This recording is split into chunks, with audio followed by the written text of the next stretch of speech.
with a tiny bite and flu-like symptoms and can end with a list of ailments including migraines, night sweats, chronic fatigue, depression, panic attacks, insomnia and arthritic joints. Doctors find it difficult to diagnose, but if you've been unlucky to suffer from it, you might have guessed we're talking about Lyme disease. Scares the hell out of me, I must say. It's a bacterial infection which is spread to humans very easily by ticks. If it's diagnosed early, it can be treated fairly easily with antibiotics, but some cases are not spotted, and when that happens, the person who's been bitten can develop severe health problems which just get worse and worse very slowly and last for years. Maybe you've been ill for a long time and you finally got diagnosed with Lyme disease, or perhaps you suspect you have it, but you haven't been able to get a diagnosis.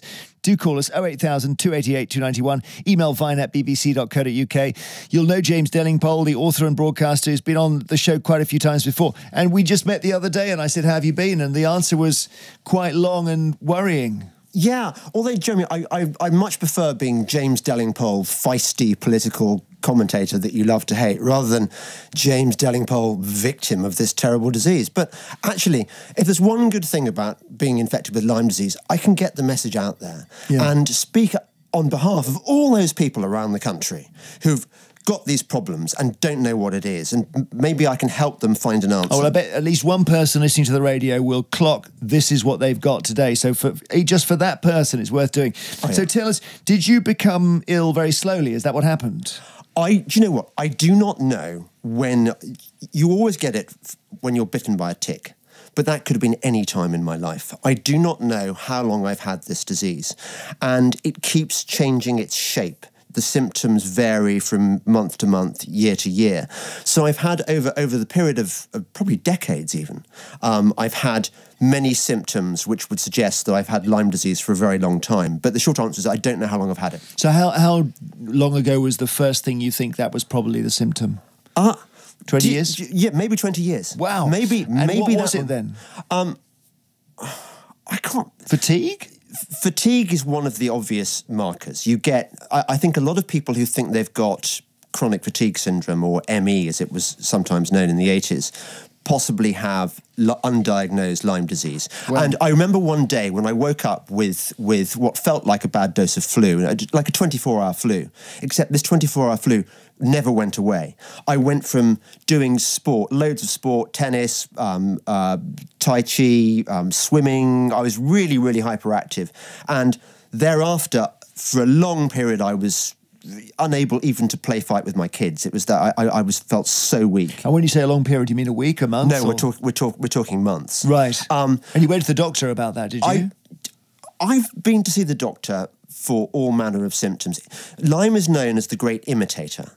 So its symptoms are often mistaken for other conditions. It's mistaken for MS, it's mistaken for early onset Alzheimer's, it's mistaken for rheumatoid arthritis. So you get the whole gamut of symptoms. And in a way, it's the gamut which indicates that you might have the actual disease. Because you've got so many of the symptoms, you realise that this should provide a savvy doctor with a clinical diagnosis that all these different problems, they unite to indicate that you've probably got Lyme. I keep hearing about arthritis and Lyme disease. Did you have that? That's a sort of late symptom of right. I didn't get that in the beginning. It sort of goes through phases. So you get things like, at the beginning, you get things like insomnia. I had a year and a half of the worst insomnia. Many nights I wasn't sleeping at all. You get the chronic fatigue, but later on it starts attacking your neural system and your brain as well. The other characteristic symptom of Lyme, and a lot of people will know this instantly, it's called brain fog.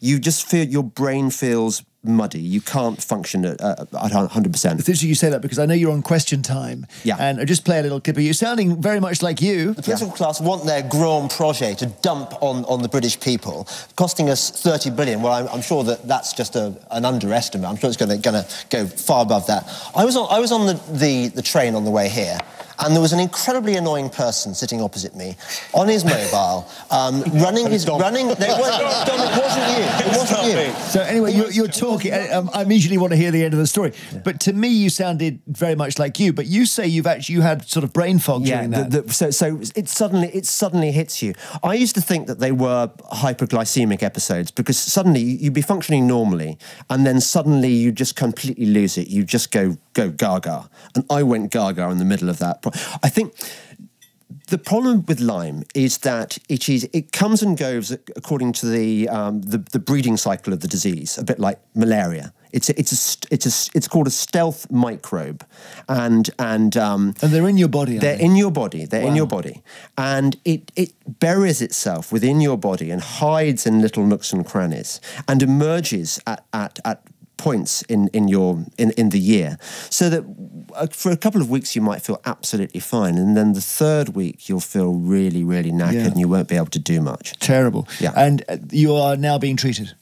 So I went out to this amazing place called Infusio, which is it's like a cross between a very high-end spa and a kind of state-of-the-art medical practice. So I spent maybe 10 days having all sorts of potions, naturopathic potions, high vitamin doses, high mineral doses. And then at the end of that period, they give you stem cell treatment. This is where Kelly Osbourne, you know Kelly Osbourne she had Lyme disease. It's where she went. It's where all the celebrities go. It's expensive. So if you want to go there, unless you're rich, you probably have to crowdfund your treatment. Is it in the UK? No, in Germany. Right. The Germans are way ahead of the rest of us. Because they diagnose it better than us, I know. They're much better. I know it's rife in places like Bavaria, for example, but a lot of the experts are in Germany. Is it curable or just treatable? Well, that's the big question. It's in the beginning. If they diagnose it early enough, so within the first, I think, maybe 6 months, maybe less, they'll give you massive doses of antibiotics, I think erythromycin. There is argument within the Lyme expert community about whether the doses they give you are enough. Some people say that you ought to have intravenous doses of antibiotics because that's the only way your body can absorb the vast amounts of antibiotics needed to kill this thing. But if you don't get it early enough, then it becomes a kind of chronic condition. And it sort of mutates. It's no longer Lyme disease. It becomes a kind of autoimmune disease. And then it can lead to all sorts of complications. God, it's just miserable, isn't it? It's so you're feeling better now, are you? I'm definitely. After I came back from Infusio, my wife said that it was like having a different person around the house. Before I was in a dark hole. I think a lot of Lyme sufferers will tell you this, that it feels like your useful life is over, that you're in a hole. All you can think about is where you just live in your head, and it's a very unhappy place. I was back to being normal again. The stem cells that I have won't really kick in until 6 months after the treatment, and it's less than 6 months. But I think I definitely feel better. Good. Well, actually getting a diagnosis is a big part of it. Do stay with us, James. We'd love to hear from listeners with whom this has resonated, either because you know you've got Lyme or because you think you might have done. What a story. This is Sam Smith.